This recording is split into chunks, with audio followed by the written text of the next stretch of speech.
Before taking the break, we were telling ourselves how India is unfortunately wallowing in the mud, the present times.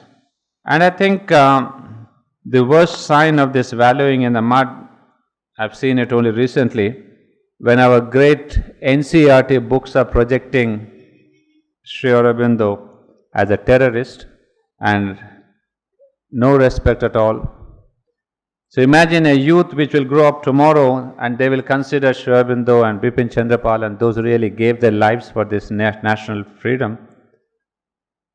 If this is how the country repays its freedom fighters, not only freedom fighters, but a person like Sri Aurobindo, the master of the future times, you can see where we are going. I mean, that is really the worst that I could hear.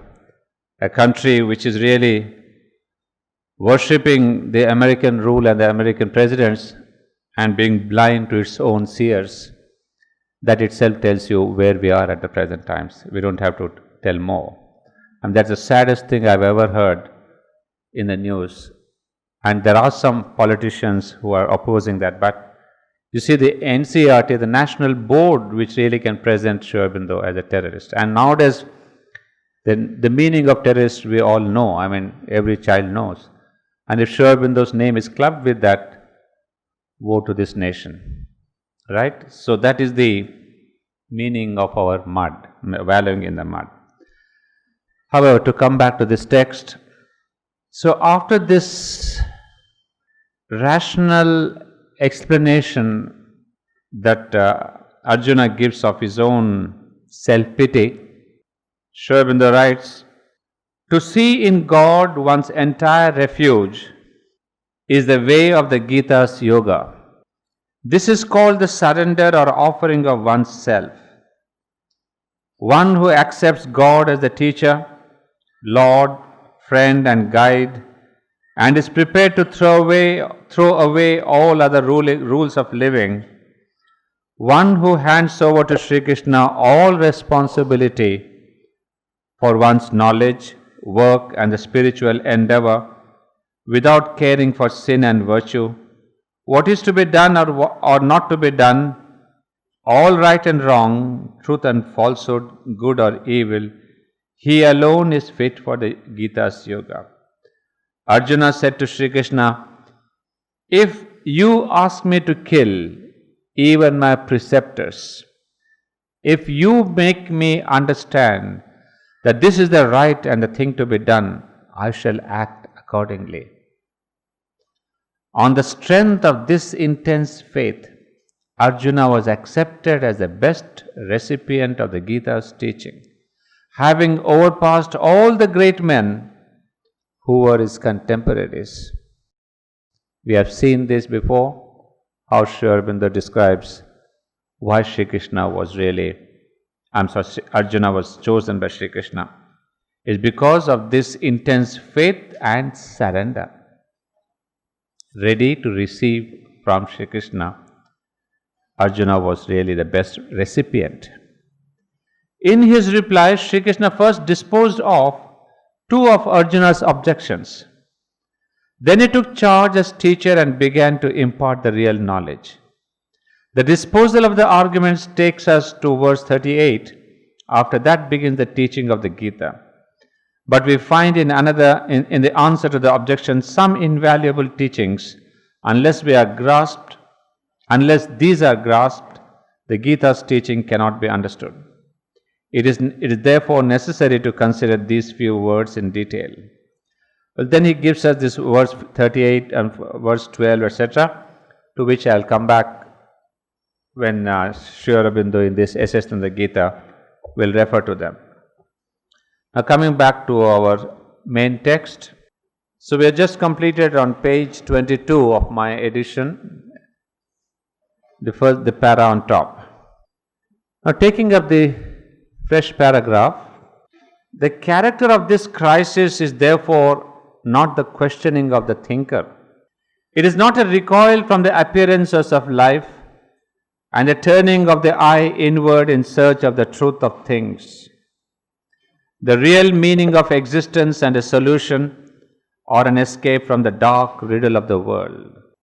It is a sensational, emotional, and moral revolt of the man hitherto satisfied with action and its current standards, who finds himself cast by them into a hideous chaos where they are in violent conflict with each other and with themselves, and there's no moral standing ground left.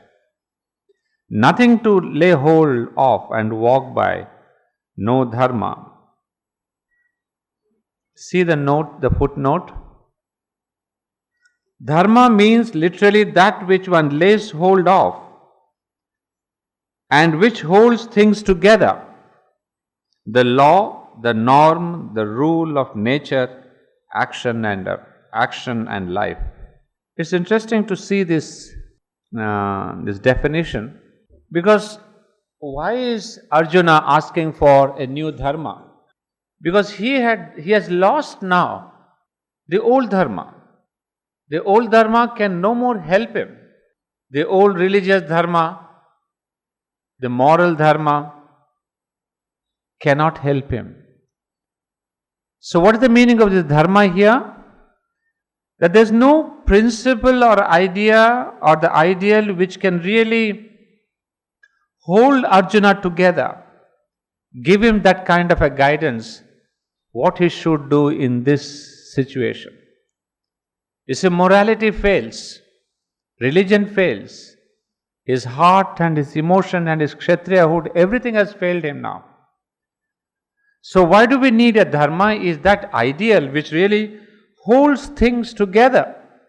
The law, the norm, the rule of nature are an ideal. So if you say my dharma is now Sri Aurobindo's teachings or Sri Aurobindo's vision, that means it is this vision which is holding me together. My life, it gives me a direction. If I have an inner problem, it is Sri Aurobindo and the mother's teachings which really tell me what to do, how to do, etc. So we can say now the dharma of all of you sitting here is Sri Aurobindo's dharma. That means it is that law, that norm, that rule of nature, that ideal which is holding you together. And so such an ideal Arjuna is missing. So he says, give me a new dharma. It's a beautiful thing to look into. He is not just asking you what is to be done. You see, that's a very important distinction. If you just go to somebody and says, Swamiji, tell me what is to be done, you will not get an answer, and even if you get an answer, it's not the right answer. Because he would be giving you an answer for the particular problem at the particular time. Just that much. But you will see, I'll read out the next passages when it comes to that. Sri Krishna doesn't tell Arjuna what to do. He doesn't tell at all. Because if you keep on saying what to do, then you'll have to answer 10,000 questions. Because each time you have a problem, you'll say, Lord Krishna, what should I do? Because in life you come across so many different problems. So you cannot be asking your guru or your master or the avatar what is to be done in this situation. What the avatar does is to give you a vision of life and says, this is the vision that you follow. And in the light of this vision, now you do. So we see in the mother and Sri Aurobindo also, what they've given us is not a teaching. That's why the mother would say in her volumes that this is not a teaching. It is a new consciousness and a vision of life. So let's not take and convert Sri Aurobindo into a teaching. That's why when people say, what does Sri Aurobindo say in this situation, what should I do? We cannot answer. Because the same answer, the same question that comes from two people may get different answers, and that's what the mother did all the time. She never asked two people with the same problem to do the same thing. Because the way your consciousness reflects and the way your mind reflects and the way your heart receives are completely different. So the mother would answer each one of us according to our own receptivity, according to our own inner need. So that is the real vision. Teaching is, you do this. But next time after a day you go back to the mother and say, Mother, I did that but nothing worked. What shall I do now? And she will say, again do this. No. Instead she will say, this is the vision. Aspiration, rejection, surrender, concentration, renunciation. Some of these goalposts have been given. So in this broad light, she will say, do as you think best, but keep this direction of your life. And that's exactly what Sri Krishna did. He gives a new vision, a new dharma to Arjuna.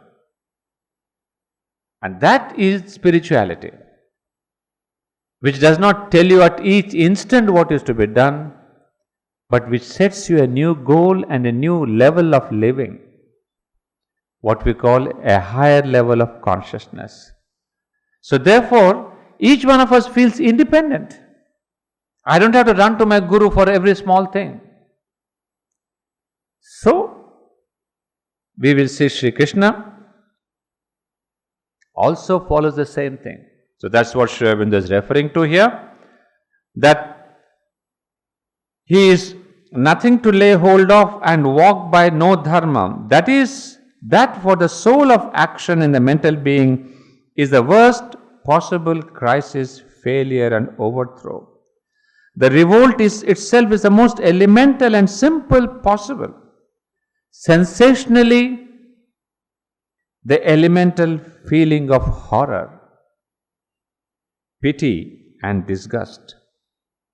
Now here we are going to get 4 different levels. We have been speaking about the 4 different levels of his disgust. We have also already mentioned it in the previous paragraph, but here is more accurate.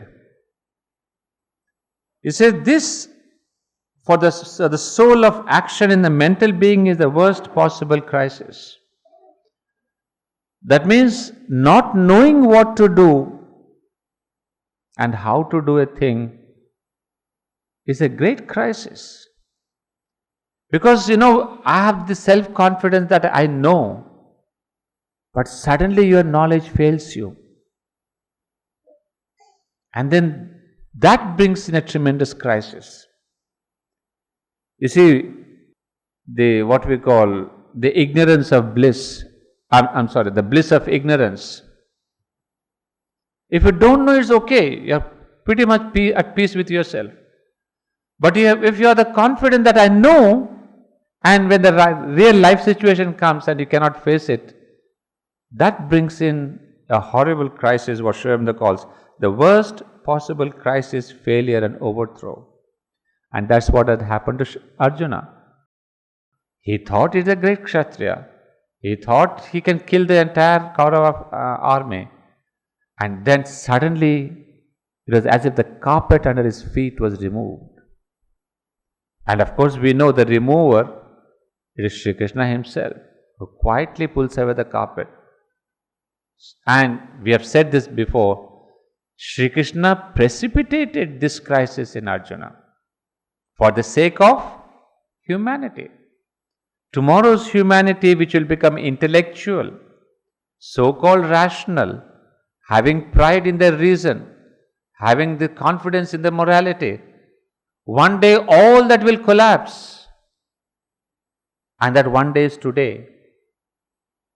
Morality, religion, ethics is all collapsed. So humanity is seeking for a new dharma. So people are coming to India, people are going here, people are going there to seek for a new vision of life. Which people from the West say we are looking for a guru, for a new master. They go to Bengal, they go to Gujarat, they go to Tamil Nadu, find a new master. But whatever it is, they feel the collapse of this entire structure. And Sri Krishna knew that this is the collapse that humanity is going to fail. And he chose Arjuna to pass on his message to say, a time will come, all your rationalism will go down. All your morality will crumble. Then what do you do, O Arjuna? This is what you should do. So that is the teaching. That is the vision, not the teaching. So, in this dire crisis, we see the new teaching and the vision given. And the vision given will come in the next para. But here Sri Aurobindo is still analyzing when he calls it the worst possible crisis, in what way was it worst? On the sensational level, the elemental feeling of horror, pity and disgust. But that's very interesting. One is, you have this crisis as a self-pity, horror. You see, that is there more on the physical level. You feel the horror that you have to kill these 50,000 people there, slaughter them as Sri Aurobindo called them. So you are horrified and you say, no, I will not fight. And then that horror and that pity, physically he becomes nervous breakdown, if I can use the word. And that's what psychologists say, these are the signs of the nervous breakdown. You lose the strength, you can't even stand up, you start sweating, your mouth is dry and all that kind of feeling. So you are nervous breakdown, and that's what happened to Arjuna. First thing. Next, on the vital level, the loss of attraction and faith in the recognized and familiar objects of action and aims of life. What we saw here about the kingdom and the comfort and the whole thing, he says, I don't want all that. And then emotionally, the recoil of the ordinary feelings of social man, affection, reverence, desire of a common happiness and satisfaction from a stern duty outraging them all. So here says, I don't want this happiness. I don't want the kingdom. Why should I kill my people, and then what will I get? At one place he says, what if I go to the kingdom and I have no people? What is a kingdom without a people? So he tells Arjuna, Krishna, that do you want me that kind of a kingdom to gain? I'm sitting on the throne, but there's no people around me. So you see a wonderful logic. So he says, why should I fight? Kill my people and go and sit on the throne? It is meaningless. So he says, I don't want that. And morally, the elementary sense of sin and hell and rejection of blood-stained enjoyments. We have seen that right in the previous paragraph. The sense of morality, the sense of sin, which is the justification for not fighting. So this horror of sin, of killing your own elders, and then being the cause of all the downfall of all the virtues in your kingdom. So as I said in this book which we read out, Arjuna says, emotionally, how can I live with this sense of having killed so many people, O Krishna? I will never be able to sleep quietly rest of my life, even if I gain this kingdom. Don't you think I have a heart? Won't I feel guilty? That is me who has caused this blood of this river of blood. So how do you expect me to sleep quietly after all this war? It's not possible. So he says, don't ask me to fight. That is the emotional, the sense of the morality. Then practically, the sense that the standards of action have led to a result which destroys the practical aims of action. But the whole upshot, that's the conclusion now, but the whole upshot is that all-embracing inner bankruptcy which Arjuna expresses when he says that his whole conscious being, not the thought alone, but heart and vital desires and all are utterly bewildered and can find nowhere the dharma, nowhere any valid law of action. So this is the crisis. And no moral, no religion can really support the Kurukshetra war. How can you really claim, like that person who claimed when Iraq war was raged, he said, I've got a consent from God. You can push your ambitions in the name of God. But religion and morality do not support such things. So he is so sensitive and honest with himself. So Sri Aurobindo says, The whole upshot is the all-embracing inner bankruptcy. Inner bankruptcy means there is nothing to hold him together.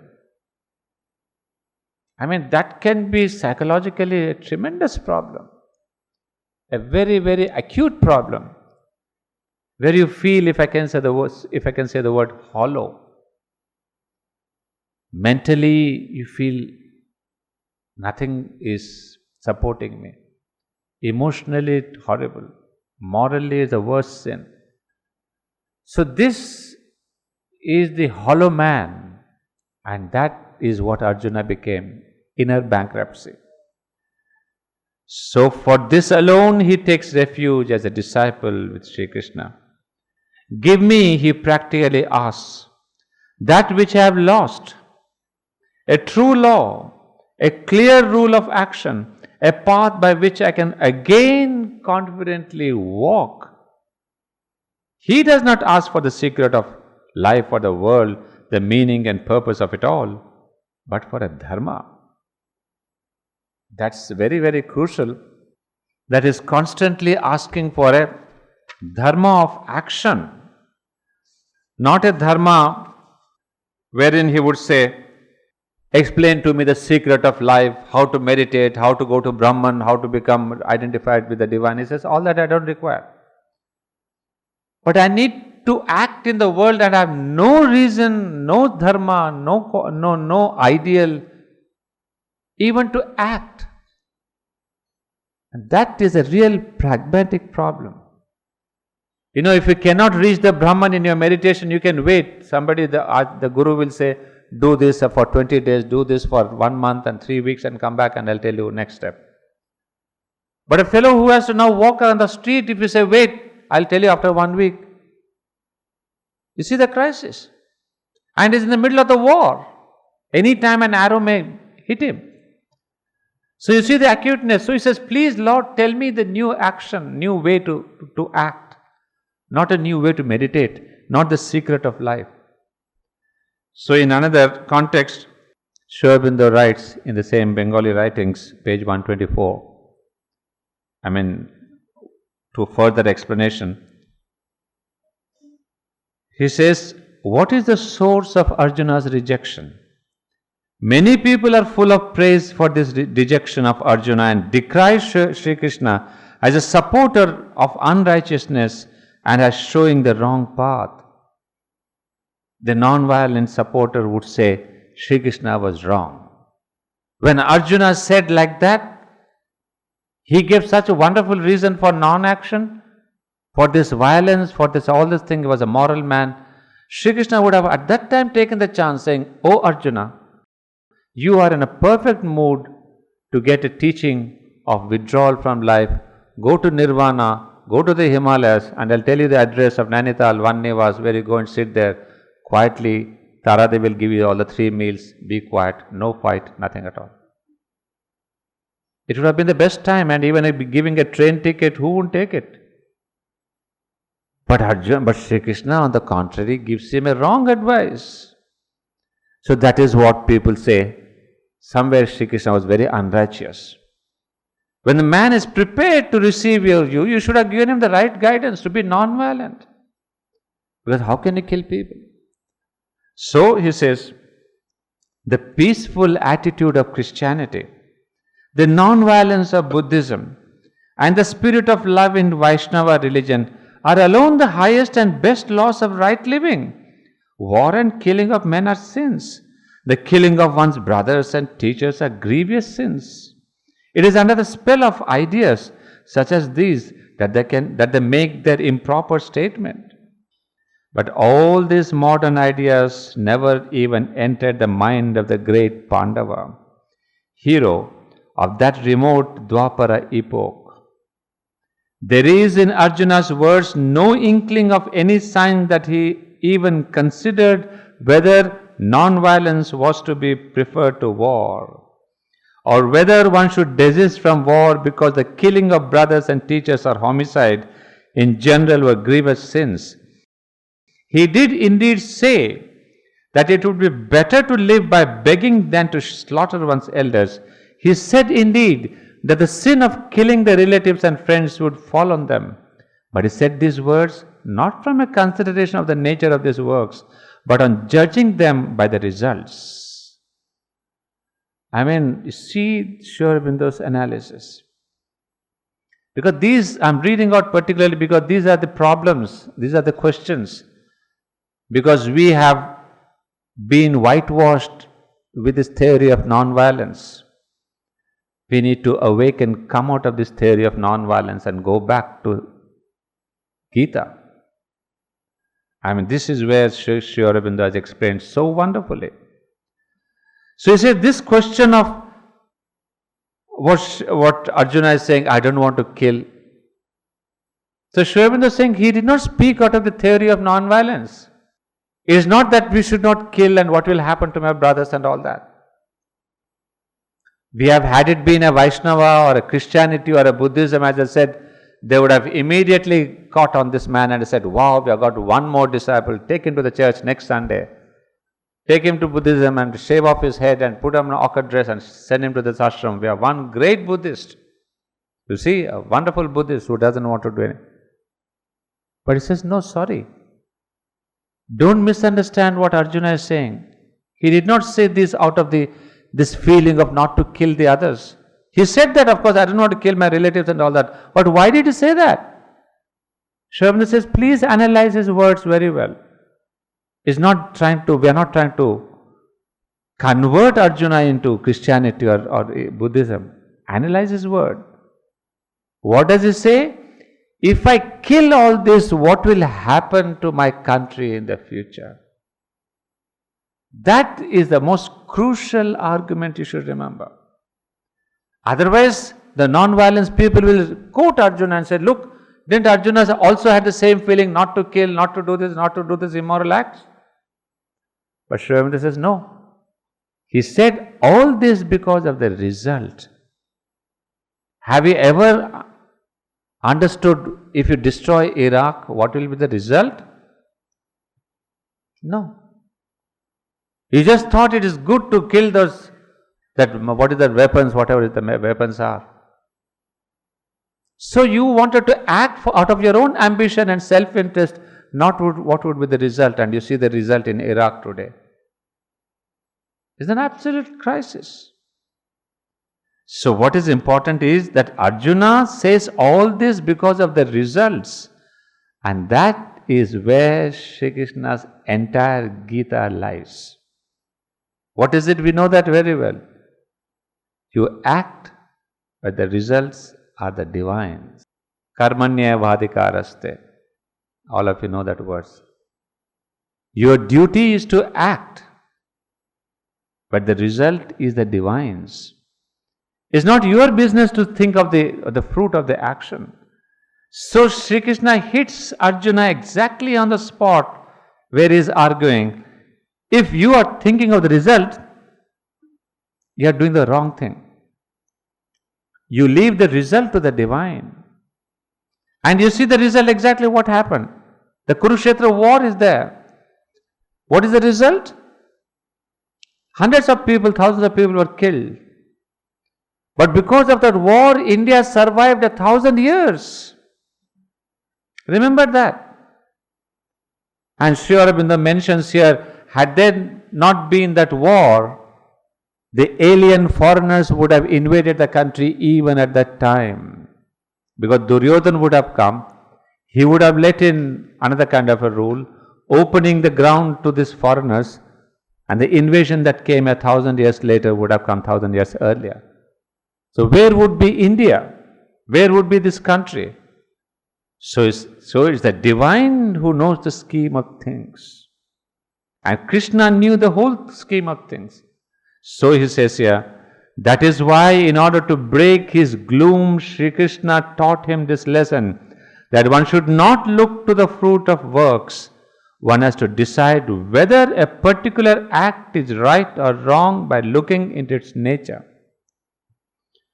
Arjuna's first thoughts were that these were his relatives, elders, friends, companions of childhood. His second idea was not to kill, The dear ones was against the right law of living. His third point was that to perform such acts to gain one's own ends was against the right law and improper for a Kshatriya. And the fourth was that this antagonism and slaughter of brothers would lead to the destruction of clans and ruins of nation. Well, I'm skipping some lines to come to the conclusion lines. Apart from these four notions, what we have seen, the first idea of relatives, second idea is to go against the right law of living, third one was to go against the Kshatriyahood, and the fourth one would be to go against the clan, the Kuru clan. So apart from these four notions, there was none other behind the despondency of Arjuna. Not to understand this is to miss the purport of Sri Krishna's teaching and his aim. We shall speak later of the conflict of or harmony between the Gita's law and that of Christianity, Buddhism and Vaishnavism. Here we shall elucidate Arjuna's attitude of mind by looking into the purport of his words by a careful scrutiny. See, I think Sri Aurobindo has taken great pains to explain all this, because maybe in his own times people were questioning, people were because slowly non-violence was coming up, the theory of non-violence propounded by who. So Sri Aurobindo immediately clarifies the theory of non-violence, the theory of Christianity, of Buddhism, of Vaishnavism, and the Gita. So obviously Gita stands apart from all these religions. Gita is the most pragmatic thing of life. So he says, I will talk about it later, but I don't think he has written later anything about it. But then he further goes into the dejection and brings out greater detail. He says, Arjuna first describes the state of his dejection. By the sudden revolt of affection and self-pity, the mighty Arjuna is overwhelmed and vanquished. All the strength of his body has dried up in a moment. His limbs have grown weary. He has no power to move about. His strong arm is incapable of holding the Gandiva bow. The sensation of heat produced by grief exhibits the signs of fever. The body feels weak. The body trembles violently all over. The mind is as if whirling under that attack. On reading the description of this state, we are at first satisfied only by enjoying its poetic beauty and regard it as an inordinate expression of the poet's imaginative power. But on looking at it with close scrutiny, a deeper meaning of this description comes to mind. The great psychologist Sri Aurobindo, he is taking the first physical feeling, the physical reaction. We have read these words, I will not repeat that. How he feels weak, nervous, feverish. And I'm sure we have felt this when there is something big to be done. You feel nervous and even feverish. Sometimes you touch your forehead, you say, hey, it is really, I have fever. And I suppose my wife is not here to listen to me. I go to Deepshika and say, hey, look Deep, I have got fever. And I know exactly this feeling. I mean, when you want to give a talk to a big audience, when I was in Berlin, I was at a university giving talk, a Hamburg University. It was an open invitation. And I hardly knew anyone there. It was my first really public talk. And I know what it means, this kind of a feeling. I mean, you feel nervous, you feel feverish, you start sweating, and your mouth becomes dry. But then, of course, if Arjuna had Krishna, I had someone else to appeal to. So, within a jiffy, I came back to my control. I didn't leave my Gandiva. Before that, I said, Ma, you take over. I'm not the speaker, I'm only a loudspeaker. You are the speaker. So I built it back, brought her back, and then of course she did the work. I mean, I have nothing to say about that. So I know what I was telling is, I know what it means physically. The feverish, the nervousness, the sweating, the parched mouth. So Arjuna has fought the Kurus before this. But such ideas have never occurred to him. That means this idea of leaving the battlefield. Now at Krishna's will, suddenly there is this inner disturbance. Remember, please don't miss the words. Now at Krishna's will. So the origin of even this bankruptcy is the great trickster who is playing this entire game of Mahabharata. So he brings in this collapse. So don't blame Arjuna, poor fellow. He has been only an instrument, somebody who is planning the master game. They are lying hidden within Arjuna's heart. Many of the most powerful instincts of mankind, dominated and restrained by his Kshatriya training and high ambition. The heart is not purified by repression. The purification comes through self-control with the help of discrimination and a purified understanding. Chapter 3, Synthesis of Yoga, Part 2, Purified Understanding. Those of you who have read it, not read it, read it. Sri Aurobindo would tell us exact meaning of purified understanding. So what he is telling us, the heart is not purified by repression. The purification comes through self-control with the help of discrimination and purified understanding. So if you keep your emotions repressed, it doesn't mean you have become a saint, which is what we in our negative ideas have begun to understand and believe. A repression means you are a saint. All the repressed instincts and feelings come up someday from the heart, either in this life or in another. My God, look at that. Invade the understanding and on winning it over, drive all action along paths favorable to their own self-expression. Marvelous. You see, I think Mother was also talking about this. That some people spend a whole decade in the Himalayas, meditation and all that loneliness, and he becomes, at least he thinks he has become a saint.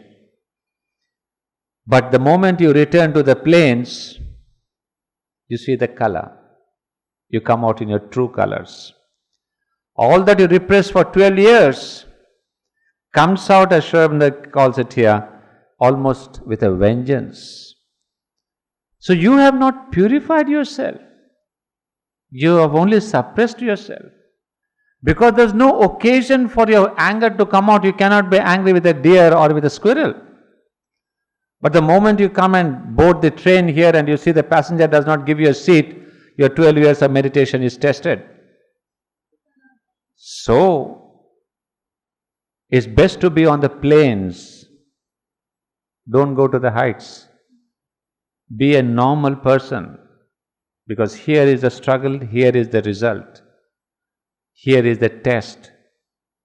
Because as it is in spirituality, each other person is only a mirror of yourself. So we begin to see ourselves in others. But in the Himalayas, there are no mirrors. So Sri Aurobindo writes, all the repressed instincts and feelings come up someday from the heart. Either in this life or in the other. I didn't know about that. Invade the understanding and on winning it over, drive all action along paths favorable. So if you have repressed something, they will find a source, and all those things which you thought you have conquered, they come out. And they come out in their own expression. This is the reason why one who in this life is full of kindness becomes cruel in another life. One who in this life is a vicious, lustful man becomes pure and saintly in the next. Instead of repression, the impulses have to be rejected with the help of the discrimination and a purified understanding. This is how the heart can be purified. This is what is called self-control. Self-control becomes impossible until the tamasic feelings are discarded through the influence of knowledge. A beautiful way. Why Sri Krishna gives knowledge? Because knowledge gives you the power of self-control. Why should we read? The other day somebody was asking me, should we read Sri Aurobindo? Then how would you know how to self-control? Because in our ignorance and tamas, I'll say, oh, I should repress myself. But in spirituality, there's no repression. There is a self-control, and a self-control comes through a knowledge. And you may say, why not this knowledge in other yogas, in other religions? Well, they're all there. Most of these religions have asked you to repress yourself. But it is the spiritual yoga, the integral yoga, which brings out all these emotions. I mean, we are not even aware of it. But if you take to this yoga, I mean, there was it's been very long back. It's in some poem, I think Dante's Divine Comedy, I forget. They said, when you enter this gate, there is a board on top of this gate, saying that beware those who enter this gate or something. I mean, it's in that context I say that before taking up this integral yoga, see the board on top of the entry gate. Is that the notice is beware. Think twice before you come to integral yoga. Because all these repressions in you will come out. If you are in other yogas and religions, you are pretty comfortable. You have this white dress and an ochre dress, and you have a bald head, and you have a tiki, and you say, I am a Brahmin, I am a this. Nobody has disturbed you. But once you enter this gate, you have no dress, you are naked. You know the famous story of that naked king? All of you know that? Yes. So integral yoga is naked. Everyone can see you the way you are. There is no hiding here. So that is the danger. So if you are afraid of being naked, don't come here. Cover yourself in the old coverings, which are all glorious and wonderful. They cover all your terrible things. But here in integral yoga, the whole thing comes up. Comes up for what? For purification, for self-control. So this is the dangerous gate, and beware before you come in. This is what is called self-control. Self-control becomes impossible until the tamasic feelings are discarded through the influence of knowledge. That is why Sri Krishna is wanting to purify the heart by removing the ignorance and awakening the dormant power of discrimination. But if the undesirable movements are not raised up from the heart and presented before the understanding, the latter does not get a chance to reject them. Besides, it's only through a struggle that the inner enemies, the Daityas and the Rakshasas, are killed, and then the discrimination makes the understanding free. Look at this psychology. That's why I like Sri Aurobindo. He never orders you to do a thing. He doesn't say, do this, a commandment. No. He says, why should you do that? I'm telling you. If you are convinced, take it. So this is always the psychological approach.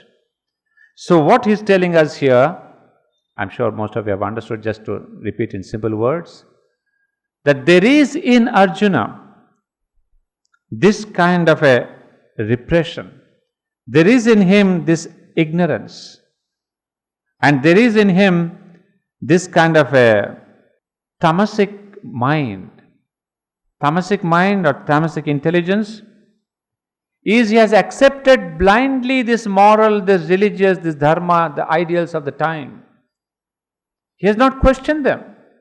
He has upheld them because he is Arjuna, the great Kshatriya. But then Sri Krishna is purposely awakening in him so that the dormant power of discrimination can come up. You see, what the mother also would tell us, that you have to hold this weakness within you in front of a light. That is the beauty, that is the way it is rejected or purified. You don't say, hey, I'm angry and I have this, I have jealousies, I have lust and I have passion. He's not trying to enumerate your weaknesses. She says, take up this weakness and focus the light on them. And this is what is the process of purification. The focus, light, what light? Spotlight. Which is the spotlight? The psychic light. The light of the psychic being. So you see, this is the process. So in front of light, the darkness is dissolved.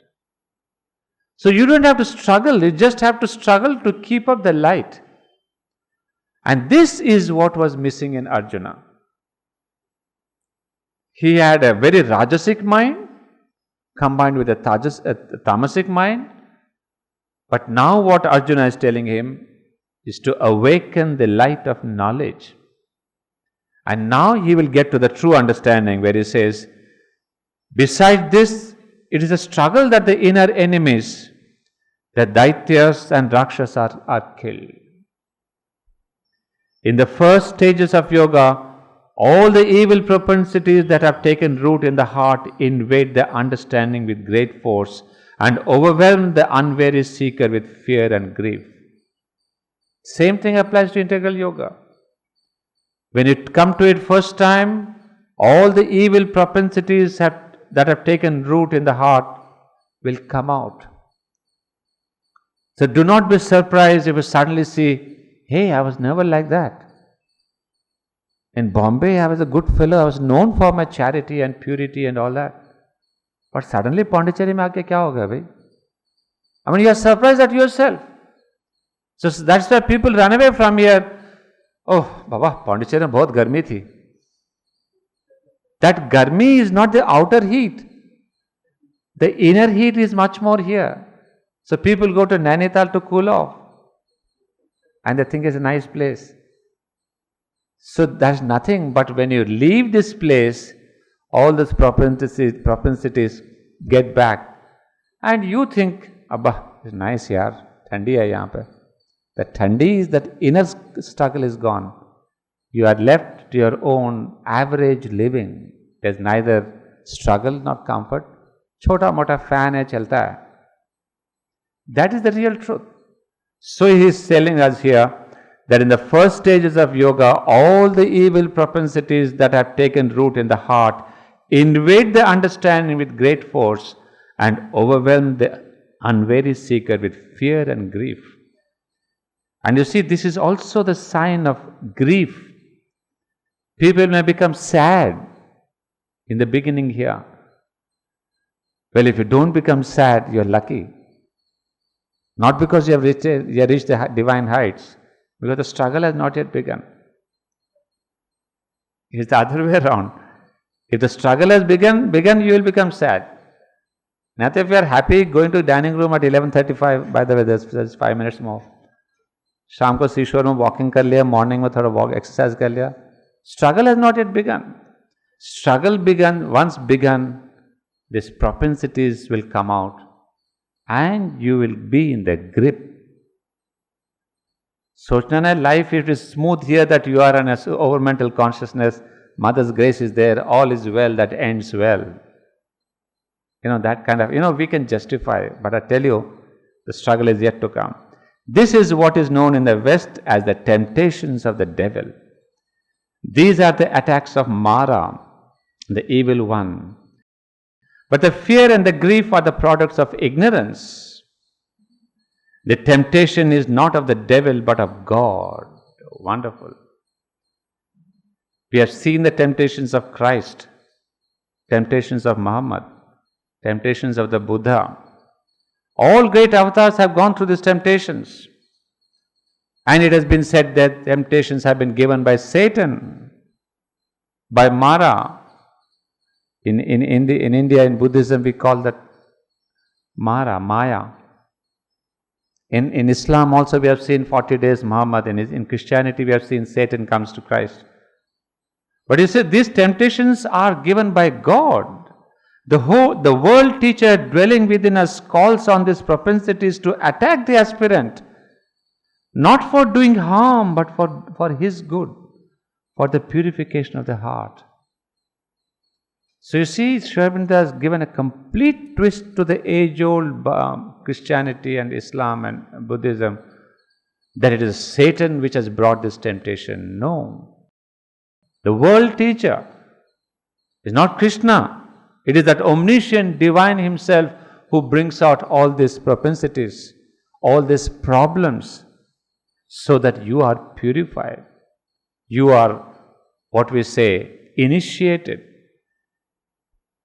So it says it's God who brings them out for your good. Just as Sri Krishna in his physical body and in this visible world is the friend and charioteer of Arjuna, so he is within him the formless Godhead and the indwelling Lord. It is he who threw with great force the hidden movements and feelings all at once upon the understanding. Remember, please, I am reading this purposely to give you an absolutely new understanding of the dejection. You will not find in any interpretation that has come so far on the Gita.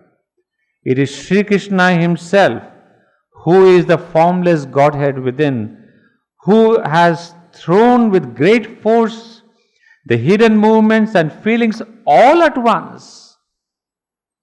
Arjuna is graced, supremely graced. It is not a disappointment coming in 10%, aake chala gaya, and tomorrow there's another 10%. It's the whole collapse. So this grace has acted on his body, on his mind, on his morality, on his vital, on his religion, everywhere. So he's integrally purified, he's totally ready for the reception. He says, at that terrific blow, the understanding lost its balance and the acute mental disturbance was revealed instantly through the symptoms in the physical body described by the poet. So you can see what Sri Aurobindo is describing was caught by Vyasa. Sri Aurobindo is not imposing something. The great poet Vyasa knew this psychology, knew this truth of Sri Krishna. And Sri Aurobindo, after all these centuries of ignorance, is revealing to us what Vyasa said. So Vyasa would not have brought in this kind of a sensational, these feelings, without knowing the psychology and the spiritual truth. So that is why he says, we know that an acute, unexpected grief or pain manifests thus in the body. This is not beyond the common experience of mankind. Arjuna was overwhelmed in a moment by the divine Maya of the Lord with its entire force, hence this acute disturbance. These chapters, I'm taking a long time, because this is the crux we should understand. Rest of it is Sri Krishna's knowledge, his vision. Of course, that requires a deeper understanding. But most of the misunderstanding lies in this part. Why Arjuna failed? Why was this despondency? Why did not Sri Krishna give him the advice to run away into nirvana and all that and all that?